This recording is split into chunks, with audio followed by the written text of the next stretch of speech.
Anda menyaksikan Breaking News Kompas TV bersama saya Adistia Rasati. Saudara, Israel kembali menyerang ibu kota Lebanon, Beirut di bagian selatan. Serangan ini terjadi di tengah Iran dan Amerika Serikat semakin mendekati kesepakatan untuk mengakhiri perang. Berikutnya pemirsa, Perdana Menteri Israel Benjamin Netanyahu menegaskan bahwa negaranya akan terus melanjutkan operasi keamanan di Lebanon meskipun Amerika Serikat dan Iran telah mencapai kesepakatan untuk mengakhiri ketegangan di kawasan. Pemirsa, meski AS Iran ini telah umumkan kesepakatan damai, Israel tetap bersikeras mempertahankan pasukannya di Lebanon. Perdana Menteri Israel Benjamin Netanyahu menyebut Israel tetap pertahankan pasukannya.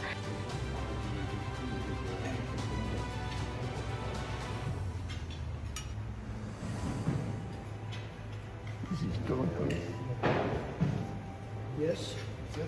Bravo.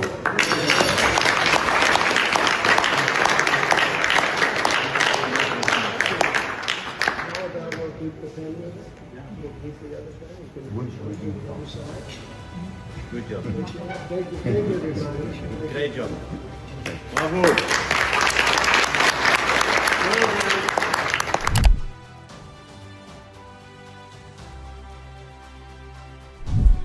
Siapa yang menabur angin akan menuai badai. Inilah gambaran yang pas untuk melihat kembali yang terjadi di Timur Tengah setelah Israel kembali melancarkan serangannya ke wilayah Lebanon. Bagi beberapa negara, percikan ini bukan hanya sekadar membakar lumbung padi, melainkan kembali menyeret Amerika dan Iran ke dalam kegagalan negosiasi. Di tengah situasi tersebut muncul sebuah spekulasi bahwa Amerika Serikat mulai menolak mengirimkan bantuan ke Israel. Pernyataan ini sendiri muncul setelah salah seorang pejabat AS menyerukan menghentikan bantuan ke wilayah Israel yang sedang berkonflik. Bukan hanya itu, dalam beberapa kali kesepakatan Amerika dinilai tak lagi menjadikan Israel sebagai sekutu utamanya. Donald Trump juga kerap memberikan kritikan keras kepada Netanyahu. Masalahnya tidak berhenti di situ. Di dalam negeri, Netanyahu justru sedang menghadapi tekanan yang semakin berat. Gelombang kritik, demonstrasi, hingga ancaman politik terus bermunculan ketika namanya kembali dikaitkan dengan rencana mengikuti pemilihan umum mendatang.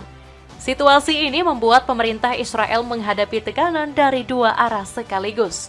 Ancaman dari luar negeri dan kemarahan dari rakyatnya sendiri. Lalu, benarkah Israel kembali menggagalkan peluang perdamaian Amerika dan Iran? Mengapa hubungan Washington dengan Tel Aviv mulai menunjukkan tanda-tanda keretakan? Dan mampukah Netanyahu bertahan menghadapi badai politik yang kini mengepungnya dari segala arah? Cetak Gol coba merangkum, Amerika-Iran murka, Israel gempur Lebanon, seluruh perkembangan tersebut sebagai berikut. Israel menantang AS Iran sengaja gempur kembali Lebanon Selatan.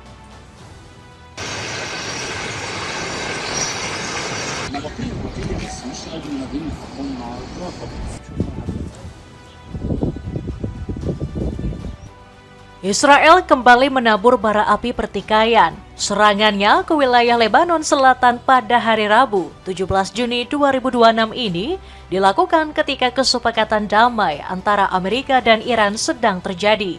Rentetan serangan tersebut dikabarkan menargetkan wilayah Nabatiyeh, Al-Fauqa, dan pinggiran timur kota tetangga Kfar Tebnit. Serangan ini diduga juga melibatkan beberapa drone yang menyasar kota Ansariyeh di Zahrani. Memang setelah terjadinya kesepakatan antara Amerika dan Iran, sempat terjadi penurunan serangan. Namun pihak militer Lebanon sendiri memilih agar masyarakat tidak kembali terlebih dahulu ke wilayah mereka. Rentetan serangan ini membuat dunia kembali bertanya, apakah kesepakatan damai yang terjadi hanya sekedar formalitas semata? Bukankah perjanjian antara Iran dan Amerika juga mencakup sekutu mereka, yaitu Lebanon dan Israel? Atau Israel merasa jika dirinya bukanlah bagian dari kesepakatan yang hendak dicapai? Menurut kabar yang beredar, Israel sendiri tidak mendapatkan salinan terkait draft nota kesepahaman atau MOU yang disepakati dengan Iran. Laporan media Israel menyebutkan jika nota kesepakatan tersebut baru akan diberikan ketika kesepakatan telah tercapai di Swiss telah terjadi. Banyak pihak menduga bahwa meningkatnya kasus ini karena kerenggangan antara kedua pemimpin negara, Donald Trump dan Netanyahu. Amerika Serikat menolak permintaan Israel untuk melihat nota kesepahaman yang baru disepakati sebelum seremoni penandatanganan yang diperkirakan akan digelar di Swiss akhir pekan ini. Dikutip dari The Jerusalem Post pada 16 Juni 2026. Sebagai informasi, pada 17 Juni kemarin sudah dilakukan penandatanganan perjanjian di Prancis antara pihak Amerika Serikat dan Iran. Baru pada tanggal 19 Juni nanti akan dilanjutkan di Swiss. Namun, sebuah pernyataan serupa juga datang dari koresponden diplomatik untuk stasiun televisi Israel, Guy Azriel. Ia menyebutkan bahwa saya sekarang dapat mengonfirmasi bahwa Israel telah secara resmi meminta akses kepada MOU Iran dan ditolak. Sebuah perkembangan yang luar biasa antara sekutu-sekutu dekat ini dalam isu yang sangat penting bagi keamanan nasional. Pelarangan terhadap akses ini kembali membuat kita bertanya-tanya, apakah Israel memang sengaja dibutakan dari perjanjian? Mengingat isu sebelumnya menyebutkan jika Israel memang tidak mau terlibat dalam kesepakatan antara Amerika dan Iran. Meski belum ada pernyataan resmi mengenai tidak dilibatkannya Israel ini, serangan ke Lebanon tetaplah terjadi. Netanyahu berpotensi menjadikan perjanjian ini sebagai angin lalu semata, mengingat perundingan ini hampir batal akibat serangan Israel ke Lebanon sebelumnya. Dan benar saja, langkah ceroboh Israel diduga hampir menyebabkan perang kembali terjadi. Kekhawatiran ini nampaknya cukup beralasan. Kabar terbaru menyebutkan bahwa Iran sedang dalam tahapan pembelian senjata dan beberapa alutsista ke Rusia. Ibrahim Zolfagori yang merupakan juru bicara IRGC menyebutkan bahwa saat ini Teheran sedang dalam tahapan penandatanganan kesepakatan pengadaan 20 helikopter buatan Rusia, tipe Mil Mi-8 dan Mil Mi-17.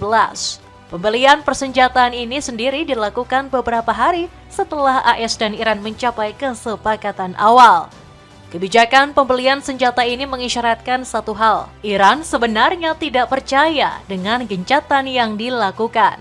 Alih-alih menurunkan kewaspadaan Iran, negara Paramullah itu diduga sedang mempererat hubungan dengan Moskwa. Di saat yang bersama, kecaman terhadap Israel juga datang dari Lebanon. Sekretaris Jenderal Hizbullah Naim Qasim menyebutkan bahwa tidak ada zona percobaan, tidak ada zona aman bagi Israel, dan tidak ada zona kuning atau hijau. Israel harus meninggalkan Lebanon dan mereka akan pergi. وقف العدوان جوا وبرا وبحرا، انسحاب إسرائيل من كامل الأراضي اللبنانية، إعادة الأسرى، عودة الناس إلى آخر شبر من لبنان، والإعمار.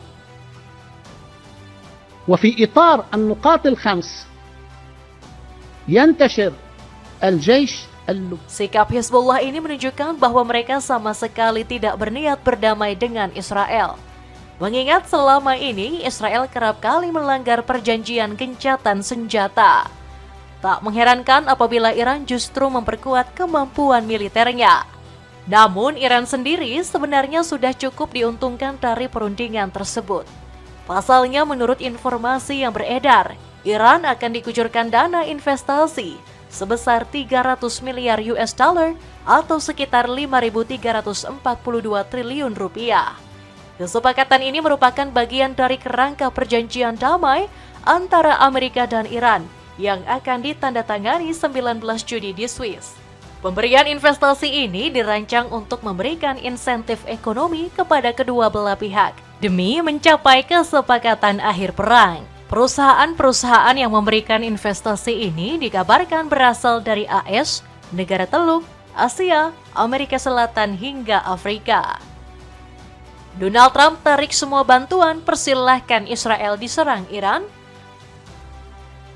Meskipun Iran sendiri merasa ragu terhadap kesepakatan yang ingin dicapai, nampaknya Amerika sangat serius ingin segera mengakhiri konflik tersebut. Pasalnya, keterangan tersebut sempat disampaikan oleh salah satu mantan pejabat Gedung Putih, Joe Kent.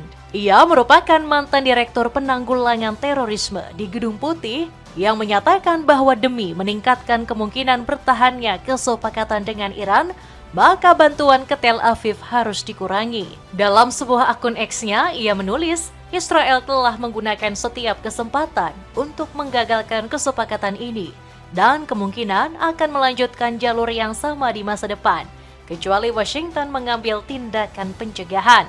Hal ini mengingat Amerika Serikat adalah salah satu negara yang menjadi donor tetap ke Israel. Negeri Paman Sam ini tidak hanya gencar memberikan bantuan logistik, melainkan juga bantuan persenjataan. Sehingga cara paling tepat untuk mencegah terjadinya penyerangan ini adalah dengan memutuskan bantuan militer. Keseriusan ini nampaknya semakin jelas ketika Amerika enggan menerima penerbitan visa terhadap Menteri Garis Keras Israel. Menteri yang dimaksud adalah Menteri Keamanan Nasional Ben Gvir. Ia dikenal sebagai sosok yang provokatif dan frontal memberikan kritikan. Menteri Israel ini diduga sengaja dipersulit ketika akan mendapatkan visa ke AS baru-baru ini. Selain itu, serangan besar-besaran ke Iran beberapa bulan terakhir telah membuat rudal Amerika terkuras habis. Menurut CSIS, selama masa penyerangan kurang lebih, Amerika telah menghabiskan lebih dari 1.000 rudal Tomahawk. Padahal selama 1 tahun, Amerika hanya mampu memproduksi sekitar 600 rudal saja. Selain Tomahawk, Amerika juga menghabiskan banyak stok pertahanan seperti Patriot dan THAAD. Diperkirakan ada sekitar 1.060 hingga 1.430 pertahanan udara yang digunakan selama perang. Selain 2 jenis alutsista tadi, terdapat beberapa jenis amunisi lain yang juga diperkirakan habis, seperti rudal SM-3, SM-6, hingga senjata JASSM dan PRSM. Selain itu, kemungkinan pulihnya amunisi tersebut tidaklah sebentar. Paling cepat diperkirakan baru pulih pada akhir 2026, dengan catatan tidak lagi ada peperangan yang terjadi. Namun, pada kondisi yang paling ekstrim untuk jenis rudal Tomahawk, kemungkinan baru bisa pulih pada tahun 2030 atau akhir 2031 awal. Bukan hanya stok rudal yang menipis, Amerika juga baru-baru ini mengalami kecelakaan pesawat bomber B-25 yang menewaskan 8 awak kapal. Meskipun tidak berkaitan dengan konflik yang terjadi, namun kerugian ini dianggap memberi pukulan hebat bagi Amerika yang sedang menghadapi krisis militer. Dengan adanya krisis ini, besar kemungkinan Amerika Serikat akan benar-benar menyepakati perjanjian dengan Iran. Hal lain yang juga mendukung adalah berkaitan erat dengan kritik Trump kepada Netanyahu. Donald Trump menyebut Netanyahu sebagai orang yang sangat sulit, bahkan ia justru memuji Putin dan Xi Jinping. And in all fairness to Bibi Netanyahu, who happens to be a good man, gets a little excited sometimes. But he happens to be a very good man. We've had an amazing partnership. He's been an amazing prime minister. We have a little dispute over Lebanon. I say, you can do a little softer touch, Bibi. You don't have to knock down a building every time somebody walks into it that's from Hezbollah. Kedua pemimpin negara ini justru dipuji karena dianggap telah membantu Amerika dalam menyelesaikan konflik dengan Iran. Bahkan Donald Trump mengusulkan agar sebaiknya Suriah yang memerangi Hezbollah. Israel dianggap tidak mampu menyelesaikan konflik yang terjadi dengan Lebanon. Saya menyarankan kepada Israel untuk membiarkan Suriah menangani Hezbollah karena sejujurnya, saya pikir mereka akan melakukan pekerjaan yang lebih baik, ujar Trump saat berbicara dalam KTT G7. Dapatkan paket bundling 3 pieces celana pendek pria super nyaman yang lagi turun harga. Cek link di bawah ini buat dapetin harga promo. Kekacauan dalam negeri Israel membuncah hebat.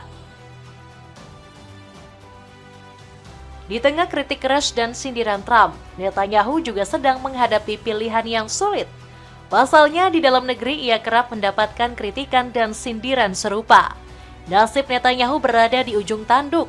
Kritikan mengalir deras dan pemerintahannya kehilangan dukungan. Pemerintahan Netanyahu sedang mendapatkan tekanan hebat akibat tidak dilibatkannya mereka dalam perundingan AS dengan Iran. Gelombang protes dan kritik membanjiri pemerintahan Netanyahu, terutama dari tokoh sentral seperti Gadi Eisenkot. Ia menilai bahwa Netanyahu telah gagal dalam memimpin Israel. Apalagi sebentar lagi Israel akan menghadapi momen pemilu. Ini adalah hasil menyedihkan dari pemerintah yang gagal. Ada jurang pemisah yang sangat luas antara janji-janji kosong Netanyahu tentang kemenangan total dan garis besar kesepakatan yang akan ditetapkan oleh AS dan Iran, ujar Eisenkot. Namun Netanyahu mengelak dan menilai bahwa keputusan tersebut adalah sikap pribadi Trump. Bukan hanya itu, ia berusaha menjelaskan bahwa keputusan itu merupakan langkah tepat untuk mencegah kehancuran Israel. Kami menghapus untuk tahun-tahun mendatang bahaya yang menggantung di atas kami berupa pemusnahan penduduk Israel. Itulah yang kami lakukan. Kami menyelamatkan negara Israel dari kehancuran. Netanyahu mengklaim bahwa ia telah berusaha menghentikan dan mencegah program nuklir Iran. Netanyahu memandang bahwa mereka telah berhasil memenangkan peperangan tersebut.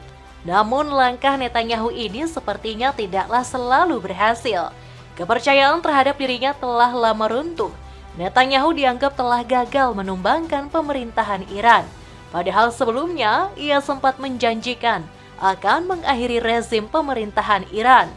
Momen ini menjadi salah satu fase-fase kritis bagi Netanyahu, mengingat pemilihan umum akan dilakukan di Israel tak lama lagi. Dan menurut kabar yang beredar, kali ini Netanyahu tak berniat untuk mundur. Netanyahu dikabarkan akan maju lagi dalam pemilu yang direncanakan pada akhir Oktober ini.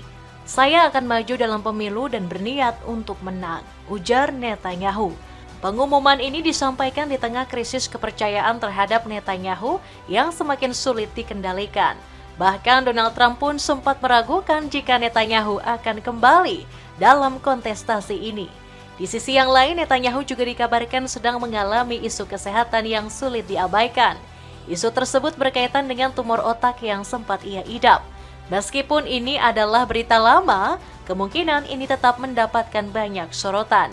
Netanyahu sedang menghadapi masa-masa sulit. Bukan hanya ditinggalkan sekutunya, melainkan juga oleh para pendukungnya di dalam negeri. Sepatu lari dari Spotek ini punya desain yang sangat fashionable. Cek linknya di bawah ini. Itulah ulasan Amerika-Iran murka Israel kembali gempur Lebanon. Di tengah memanasnya konflik yang terjadi antara Lebanon dan Israel, muncullah pertanyaan. Akankah perundingan dan kesepakatan ini berakhir pada perdamaian di Timur Tengah? Lalu bagaimana nasib Israel dan Netanyahu selanjutnya? Coba tulis pendapatmu di kolom komentar di bawah ini.